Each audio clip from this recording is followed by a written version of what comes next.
طرز تکلم میری آواز کو تو روشنی دے، الہی دے مجھے طرز تکلم میری آواز کو تو روشنی دے، مجھے افکار صالح کراتا میری تحریر کو تو روشنی دے۔ آج اس باوقار سالہ انجمن میں ان اصحاب خیر کا تذکرہ ہوگا جن کے بارے میں اللہ جل جلالہ نے ارشاد فرمایا، یہ وہ لوگ ہیں جن کے دلوں کو اللہ پاک نے تقویٰ کے لیے خالص کر دیا، ان کے لیے مغفرت کا اعلان اور اجر عظیم ہے۔ جن سرور کائنات صلی اللہ علیہ وسلم نے پیاری زبان سے فرمایا، میرے صحابہ ستاروں کی مانند ہے، جس کی بھی اقتداء کرو گے راستہ پا جاؤ گے۔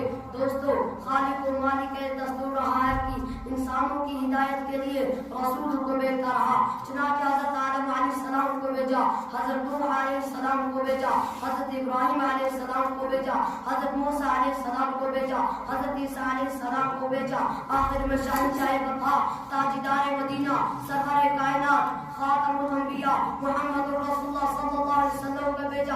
اب نبیوں کا سلسلہ ختم، اب رسولوں کا سلسلہ ختم، قیامت تک کوئی نبی آنے والا نہیں۔ یہ دین آخری دین ہے، یہ شریعت آخری شریعت ہے، یہ مذہب آخری مذہب ہے۔ یہی وجہ ہے کہ اللہ پاک نے آپ صلی اللہ علیہ وسلم کو صحابہ کی وہ پاکیزہ اور مقدس جماعت کا فرمائے جس نے مذہب اسلام کو زندہ کرنے اور پھیلانے میں تن من دھن کی بازی لگا دی۔ چنانچہ تاریخ شاہدہ کی ان سچے دانساروں نے دین اسلام کے خاطر وہ قربانیاں پیش کی ہے جس کی نظیر پیش کرنے سے عالم انسانیت اور تعداد اور خالی ہے۔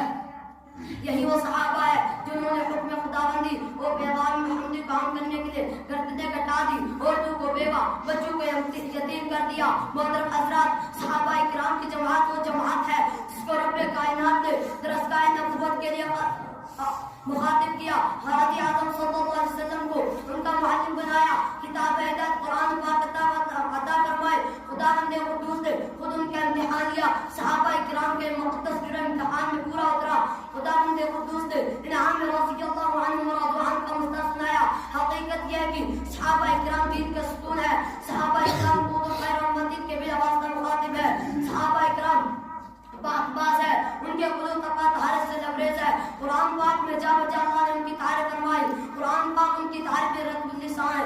کہیں فرمایا اولئک هم المفلحون، کہیں فرمایا اولئک هم الراشدون، کہیں فرمایا اولئک هم الصادقون، کہیں فرمایا اولئک هم الفائزون۔ حدیث پاک میں رسول عربی صلی اللہ علیہ وسلم نے فرمایا، بخاری شریف کی روایت ہے، اگر تم میں سے کوئی شخص احد پہاڑ کے برابر بھی سونا خرچ کرے تو میرے صحابہ کے پاؤں کے برابر بھی نہیں۔ اللہ اکبر، ملت اسلام کی جیادو صحابہ واجب الاحترام ہے، ان کے ساتھ اچائی سے رہنا لازم اور ضروری ہے۔ یہی وہ صحابہ ہے جنہوں نے دین اسلام کے لیے زندگی وقف کر دی، یہی وہ صحابہ ہے جنہوں نے آفتاب ہدایت سے بلا واسطے نور حاصل کیا تھا، یہی وہ صحابہ ہے جو موت سے نہیں بلکہ موت ان سے ڈرتی تھی، یہی وہ صحابہ ہے جن کی لاش کو فرشتوں نے غسل دیا، یہی صحابہ ہے جنہیں خوف خدا کا سرمایہ حاصل تھا، یہی وہ صحابہ ہے جو سربقل مجاہد تھے، یہی وہ صحابہ ہے جو حق و صداقت کا مجسم نمونہ تھے، یہی وہ صحابہ ہے جن کو سمندروں نے راستہ دیا،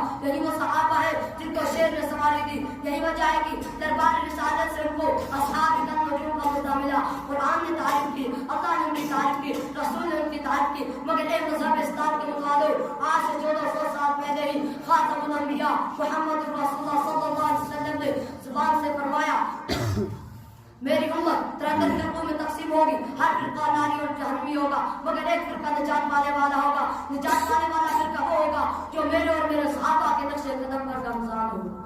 دور حاضری کی نگاہوں نے دیکھ لیا کہ محسن انسانیت صلی اللہ علیہ وسلم کی پیشن گوئی حرب بلا غائب صادق ہوئی، کوئی حضرت انبیاء پر ناپاک حملہ کر رہا ہے، کوئی حدیث کا منکر ہے، کوئی قرآن پاک کی تحریف کا قائل ہے، کوئی ختم نبوت کا منکر ہے۔ افسوس سدا افسوس، صحابہ کے فضائل نظر نہیں آتے، محاسن نظر نہیں آتے۔ کسی نے کیا سچ کہا ہے، آنکھیں اگر ہو بند تو پھر دن بھی رات ہے، آنکھیں اگر ہو بند تو پھر دن بھی رات ہے، اس میں بلا قصور کیا ہے آفتاب کا۔ کہیں عثمان غنی رضی اللہ عنہ عزت کو داغدار بنایا جاتا ہے، وہ عثمان غنی جو صحابی رسول تھے، خلیفہ رسول تھے، وہ عثمان غنی جو جن کی بیعت رضوان میں خدا قائد و جہاں صلی اللہ